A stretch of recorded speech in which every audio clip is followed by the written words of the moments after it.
शहादा जावदा बसला अपघात। रस्त्याला साईडपट्टी नसल्याने बस रस्त्याच्या खाली नाल्यात उतरली। सुदैवाने बस पलटी न झाल्यामुळे मोठी दुर्घटना टळली आहे। अपघातामध्ये 8 प्रवाशांना दुखापत। बसच्या काचा फोडून प्रवासी निघालेत बाहेर। जखमींवर शहादा ग्रामीण रुग्णालयामध्ये उपचार सुरू। ग्रामीण भागातील रस्त्यांची दुरावस्था आली समोर।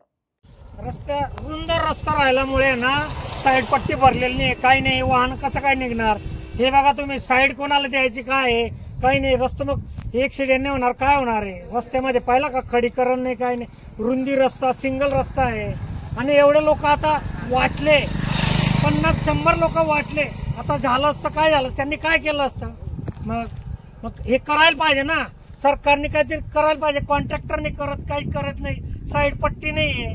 दिसायला पाहायला घेतो रोजच्या वापरच्या रस्ता शेतकऱ्यांच्या, साईडला डंपर येतं, एसटी वाला कुठे जाणार आहे, मग मोटरसायकलवाला कुठे निघणार आहे, असं पाहायला गेलो तर काय करणार आहे?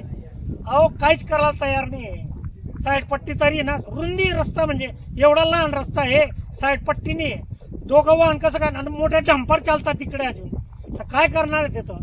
बसही चालते, डंपर चालते, तर त्या मानाने रहदारीच्या मानाने रस्ता कसा पाहिजे? असं फक्त बनून मोकळा होऊन गेले, चालले गेले, बस होऊन गेलं, काय करणार?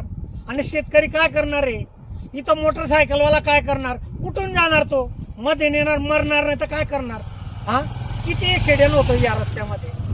असं पाहायला गेलो ना तर काही दुर्लक्ष होतंय।